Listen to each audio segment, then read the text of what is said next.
Penangkapan 3 dai pagi ini menimbulkan kehebohan di masyarakat. Islam. Maka kita sampaikan kepada seluruh para ulama, para habaib, dan juga para tokoh Islam dan seluruh kaum muslimin, sekarang saatnya melawan. Pejabat, sampaikan segera tobat, tegakkan keadilan, tegakkan Islam. Kalau tidak, maka kalian akan diazab oleh Allah SWT. Kalau kalian polisi, segera sampaikan, hentikan penangkapan dan kriminalisasi kepada para ulama.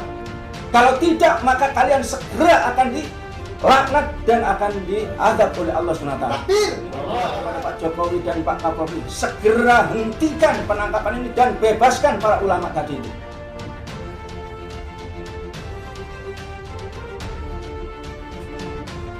Di grup-grup WhatsApp beredar pertanyaan mengapa 3 dai muda yang terkenal itu ditangkap. Tak pertanyakan. Nauzubillah min dzalik, bagaimana? Saya malah mengambil suatu kesimpulan menduga bahwa untuk saat ini sepertinya orang-orang yang getol menyampaikan kebenaran tentang keislaman ini semua akan jadi gini. Seperti diketahui, 3 dai itu adalah Ustadz Farid Okbah, Dr. Zain An-Najah, dan Dr. Anung Hamad. Mereka bertiga terkenal dengan dai yang pro konstitusi, dai yang terkenal dengan perjuangannya secara damai. Sebagaimana banyak umat Islam di tanah air, mereka menginginkan Islam dapat mewarnai tanah air dengan cara konstitusional. Ceramah-ceramah dan buku-buku yang ditulis ketiga dai itu diketahui tidak ada yang menyuruh aksi terorisme. Mereka memang menginginkan terbentuknya masyarakat yang Islami di tanah air. Mereka bisa digolongkan dai yang menyerukan militanisme, bukan terorisme. Dalam kasus ini, Kepolisian RI atau Densus 88 perlu berbenah diri. Jangan samakan dai-dai yang bergerak dengan damai ini dengan para aktor teroris. Jangan samakan mereka yang menyeru pada kehidupan Islam ini dengan para aktor yang menghalalkan perjuangan dengan kekerasan atau pengeboman. Bahwa perlu ada mungkin pengawasan minimal kepada Densus 88 yang sudah betul-betul bos. Luar biasa berlebihan. Ya. Mestinya dai-dai itu diperlakukan sebagaimana para tertuduh dalam KUHP. Dipanggil baik-baik dan diminta keterangannya, bukan ditangkap dengan menggunakan undang-undang anti terorisme yang bisa ditangkap sewaktu-waktu tanpa penjelasan kepada masyarakat. Ustaz Farid, Anda datang dulu ke kantor, ya ada indikasi begini-begini. Kalau memang silahkan, tapi jangan menyakiti umat kayak begini. Anda masuk, padahal itu waktu tidur, waktu istirahat. Pada subuh, di sana itu pesantren putri, dia tahu ada tulisan.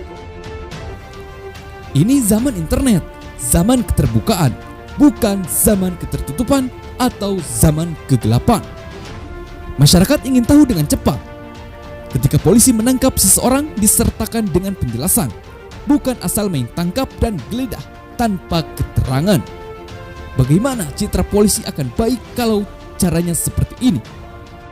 Ketiga dai itu terkenal membawa pengajaran-pengajaran yang baik di masyarakat. Mereka adalah ustadz atau guru. Mereka sering memberi pengajian di pesantren, masjid, perumahan, dan lain-lain. Polisi harusnya menyadari pentingnya peran guru di masyarakat.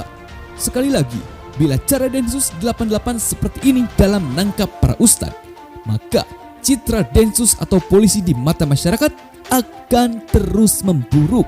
Maka di grup-grup WhatsApp terlihat banyak masyarakat setuju pernyataan Fadlizon bahwa Densus 88 harus dibubarkan. Menurut Fadli, karena kini sudah tidak masanya lagi war on terror, Fadli juga menyatakan bahwa Densus cenderung Islamfobia. Terhadap kritikan anggota DPR yang terkemuka ini, harusnya Densus berbenah diri dan mengevaluasi diri apakah benar atau tidak tindakannya selama ini cenderung Islamfobia. Kritikan banyak pihak adalah kenapa Densus hanya menyasar kaum muslimin dan tidak mau bergerak memberantas gerakan teror OPM di Papua. Perlu dijadikan evaluasi diri. Walhasil, Penangkapan 3 dai oleh Densus ini harusnya juga tokoh-tokoh ormas Islam bersuara. Bila ada dai yang dizalimi, tokoh-tokoh Islam membisu menunjukkan semangat ukhuwah Islamiyah yang lemah. Padahal ukhuwah ini adalah jalan menuju kemuliaan Islam. Dengan ukhuwah, maka kaum Islamfobia tidak berani bertindak zalim kepada umat Islam. Tapi bila tokoh-tokoh Islam diam ketika ada dai yang dizalimi, maka kaum Islamfobia akan bersorak-sorai dan terus melakukan kezaliman. Seperti kata ulama besar Sayyid Qutb, jika Anda melihat keaniayaan terjadi, bila Anda mendengar orang-orang yang teraniaya menjerit, lalu Anda tidak menemui umat Islam di sana untuk menentang ketidakadilan itu, menghancurkan orang yang aniaya itu, maka Anda boleh langsung curiga apakah umat Islam itu ada atau tidak. Tidak mungkin hati-hati yang menyandang Islam sebagai akidahnya akan rela untuk menerima ketidakadilan sebagai sistemnya. Maka saudara sekalian, yang pertama, ya, kami mohon saudara sekalian rahimakumullah, seluruh para mujahid kaum muslimin, yang pertama adalah mendoakan setiap malam, setiap selesai sholat, saudara, agar para ulama-ulama kita ini diberikan keteguhan, saudara, diberikan keikhlasan, saudara sekalian, dan diberikan dia ini makom sebagai pahlawan-pahlawan di negeri ini, saudara. Amin. Yang kedua, saudara sekalian, ini saatnya, karena rezim ini, saudara, kalau tidak berhenti berarti mengumumkan perang kepada Islam. Maka kita sampaikan kepada seluruh para ulama, para habaib, dan juga para tokoh Islam dan seluruh kaum muslimin, sekarang saatnya melawan. Dan kalian mulai malam ini bikin statement sebanyak-banyaknya dimanapun Anda berada. Bikin video sebanyak-banyaknya dimanapun kalian berada. Setiap ketemu pejabat, sampaikan segera tobat, tegakkan keadilan, tegakkan Islam. Kalau tidak, maka kalian akan diazab oleh Allah SWT. Kalau kalian ketemu polisi, segera sampaikan, hentikan penangkapan dan kriminalisasi kepada para ulama. Kalau tidak, maka kalian segera akan dilaknat dan akan diazab oleh Allah SWT. Ya, demikian juga kepada Pak Jokowi dan Pak Kapolri, segera hentikan penangkapan ini dan bebaskan para ulama tadi itu. Ya, maka para ulama, para tokoh, dan juga para habaib, sekarang kalian ini diberikan kedudukan yang mulia oleh Allah SWT. Kalian bersuara terus, dan kalian menasihati DPR, kalian menasihati Pak Jokowi, kalian menasihati Bapak Mahfud yang hanya banyak ngomong tapi realitasnya tidak pernah dia tegakkan kebenaran dan keadilan. Takbir.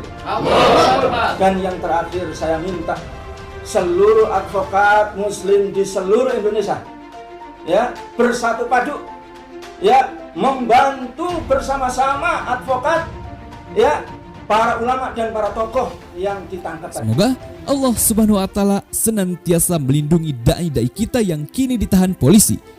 Wallahu azizun hakim. Oleh Nuim Hidayat, dosen Akademi Dakwah Indonesia, Depok. Dengan zalim ini, ya Allah, kutuklah mereka. Amin. Ya Allah, kami meminta kepada semua umat Islam yang betul-betul paham tentang keislaman ini, tolong malam ini sampai beberapa hari Anda salat subuh, Anda salat tengah malam, Anda menangis kepada Allah, minta dilaknat orang-orang yang menzalimi ulama kita. Amin. Sementara Ustaz.